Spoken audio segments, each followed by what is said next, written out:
My name is Clara Bennett, and I'm 28 years old. If you had asked me 3 years ago what happiness looked like, I would have honed it right here to the life Ethan and I built together. We weren't glamorous, we weren't exciting, but we were ours. Ethan and I met in college. He was studying finance, always with Anyat's stack of highlighters in his bag while I was majoring in English literature, scribbling notes in messy margins. We started dating after sophomore year, fell hard, and by 25, I was walking down the aisle with him. Ethan in his navy suit, smiling like I was the only woman in the world. That Mary is etched in me like stone. After the wedding, our life settled in a rhythm. He worked at an accounting firm. I taught at a small private school. We saved every spare dollar, dreaming of a home with a backyard. Maybe a golden retriever. Maybe kids by the time I hit 30. Friday nights were ours. A booth, a Olive Garden, laughter over breadsticks, or a Netflix binge sprawled across the couch. He'd fall asleep with his arm draped over me, his wedding band warm against my skin. Boring. Maybe beauty was the kind of boring that felt safe, that felt like home. I used toadyism about it. For the oldest tune couple alive, I'd laugh. Endithon would shrug, grinning. Better old and happy than young and stupid, he dreply. I believed him.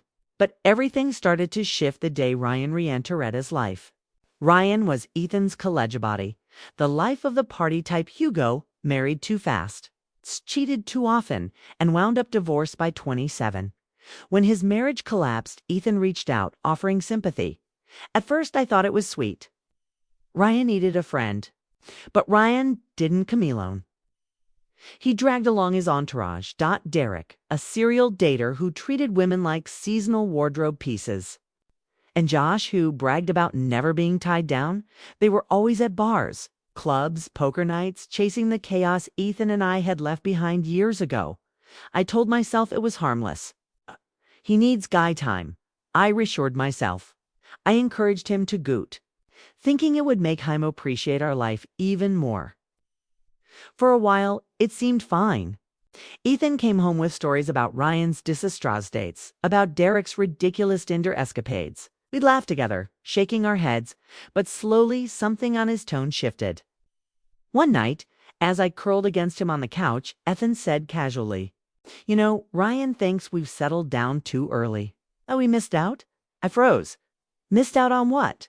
On life, on experiences, on figuring out what we are before we locked into each other. I laughed it off, kissed his shoulder. We know exactly who we are, and we're happy. Okay. But the words stuck home like thorns.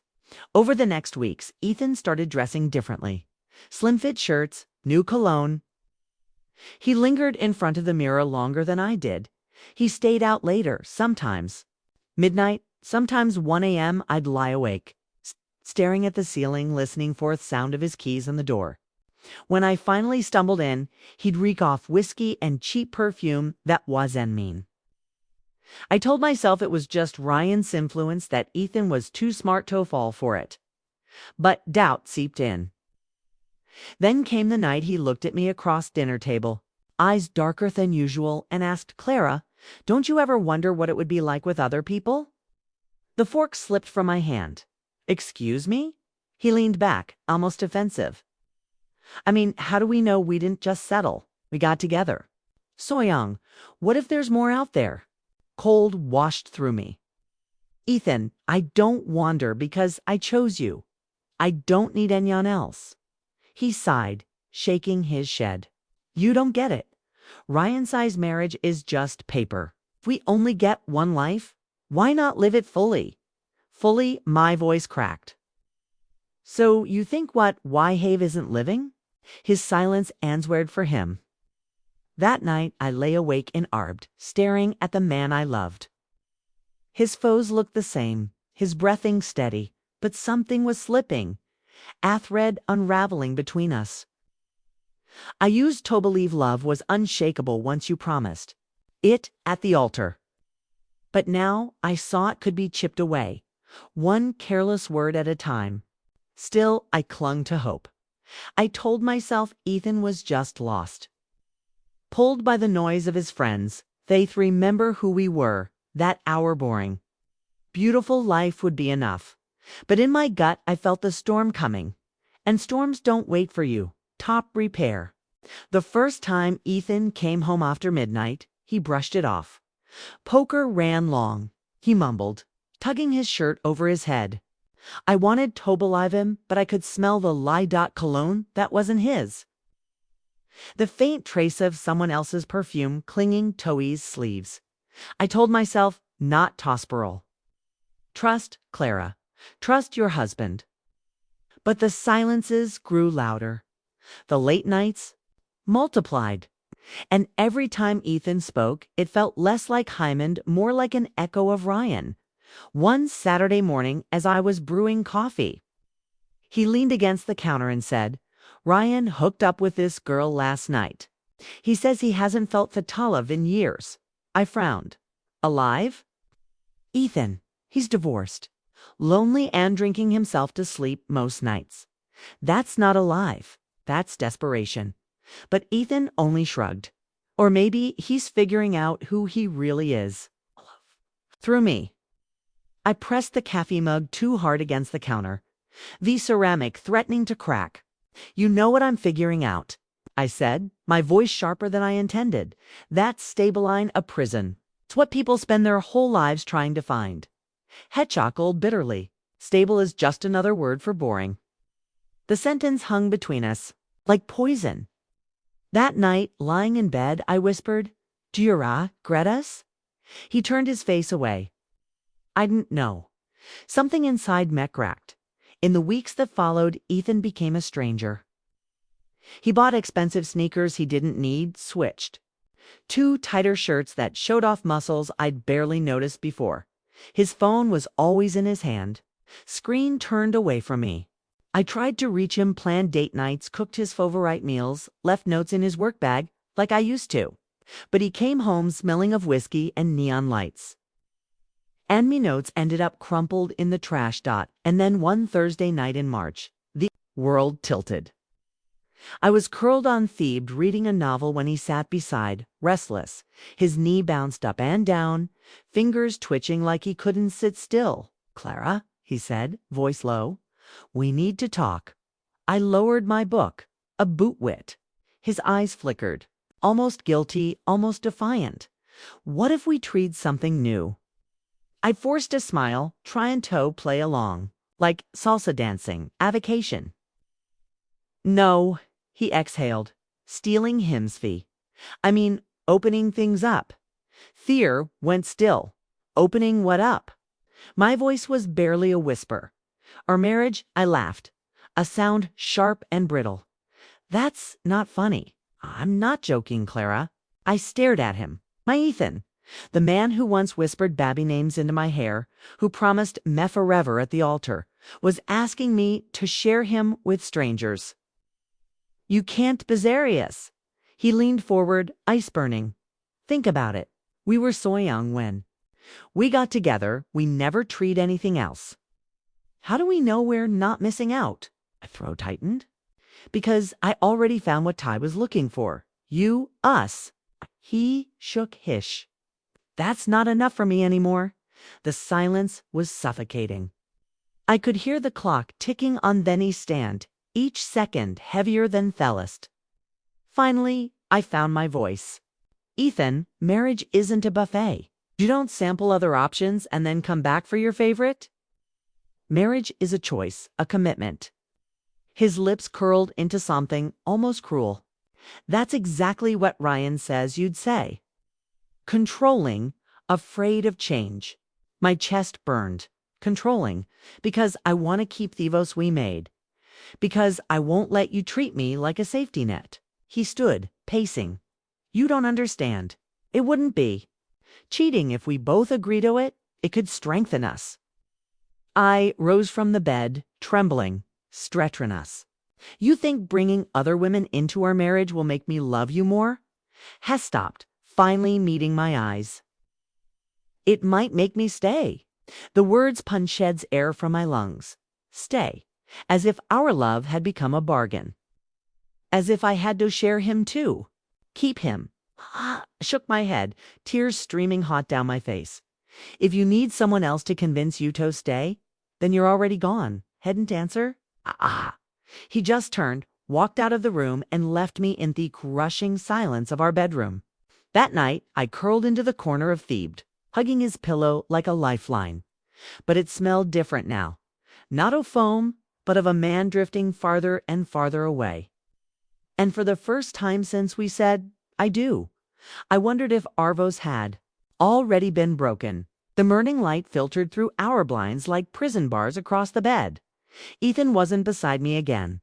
I found him in the kitchen scrolling through his phone with that vacant smirk he always wore after a late night. He didn't even look up when he said, I'm going to Vegas next weekend with the guys. I dropped the mug in my hand. Clattered against the counter, a crack zigzag through the porcelain. Vag. My voice arose. Ethan, we're saving for a house. Every dollar counts. He waved me off. Relax. It's one trip. One trip weekend Tafford, and for what?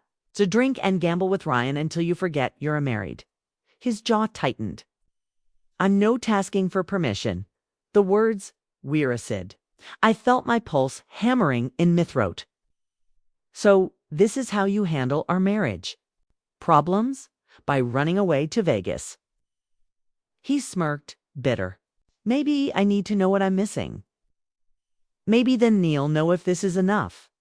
The kitchen blared around me. Missing, I whispered. Ethan looked up finally, eyes cold. All me friends think you're controlling that too won't let me share myself. Right? Share the word slashed through me like a knife. Share 'em. Simon, I gave my vows to like he was a commodity. Something to be pesetarone. I stepped closer, my hands trembling. Share you, I repeated. Ethan, you are my husband. We don't share. Each other. He shrugged, almost mocking. That's such an outdated way of thinking. Something in me broke. I walked past Chimento, our bedroom, and pulled his suitcase from the closet. My hands shook as he threw shirts and jeans inside. Every folded corner a piece of my anger. Every zipper a scream I couldn't let out. Behind me, his voice hardened. What are you doing? I didn't look at him. Helping you explore. Clara, stop. Says I spun around, eyes blazing through tears. You said I was controlling. Fine. Then go be free. Live your life. But not as my husband. For the first time, he looked and settled. I was just talking. I didn't mean you meant every word. My voice cracked. I heard you. His face soft and fur a flicker like the old Ethan wastering to crawl back. Up. But then his pride swallowed him whole. I don't want a divorce, he muttered. You want? 2 author women, I said, pointing to the suitcase. I want a partner who choose. We're not the same anymore, Hestered at me, his chest rising and falling. Then he grabbed his keys, muttered, I'll stay at Ryan's. And stormed out. The door slammed rattling walls, and then silence. A silent so complete. It felt alive. It pressed against my skin, seeped into my lungs, settled heavy in the pit of my stomach. That night, the bed was half empty. Thepelo beside me was cold. For years, I had fallen asleep to the sound of Ethan's breathing, the steady rhythm that anchored me. Now I stared at the ceiling, counting seconds. Each one a reminder that forever had an I tried to pray, tried to cry, tried to pretend this was just a nightmare. But somewhere deep down, it knew my marriage wasn't bending anymore. It had snapped. I loved him. God, he still loved him. But love couldn't hold together. Someone determined to walk away, and Ethan had already hosen the door. The house was too quiet. At first, I thought I would miss chaos of Ethan's late nights. Thesmol of whiskey clinging to his jacket. The endless arguments that ended with me curled up in tears. But when the silence finally came, it wasn't peace. It was grief dressed in stillness. 3 days passed without a word from him. On the 4th, I called a divorce attorney. She's abandoned the marital home, I explained, voice shaking. Then I caught myself. He's abandoned it. The attorney, a calm man named David Morrison, didn't flinch. That works in your favor. If you're ready to file, I'll have the papers drawn up this week. I hung up the phone numb. By Monday, the papers were signed. That's when the massages started. First, we need talk. Then, I miss you. Then, late at night, the one that made my throat a tin. I made a mistake. I blocked his number. He tried again from different phones. I blocked those too. But Ethan was relentless. He showed up outside my office one afternoon, pacing by the entrance like a ghost I couldn't get right off.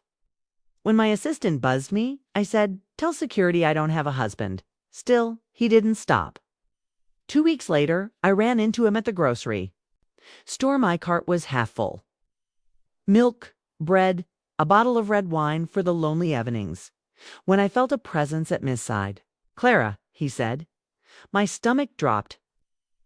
I turned and there he was. Ethan looked different, hollowed. His skin was pale, his eyes ringed with sleepless shadows. The tailored shirt who are hung loose like he'd lost weight, heckled and afford to lose. "I was confused," he said, voice shaking. "My friends, they gave me bad advice." He gripped the cart so hard my knuckles widened. "The same friends who told you I was controlling. The same friends who convinced you freedom meant destroying your marriage."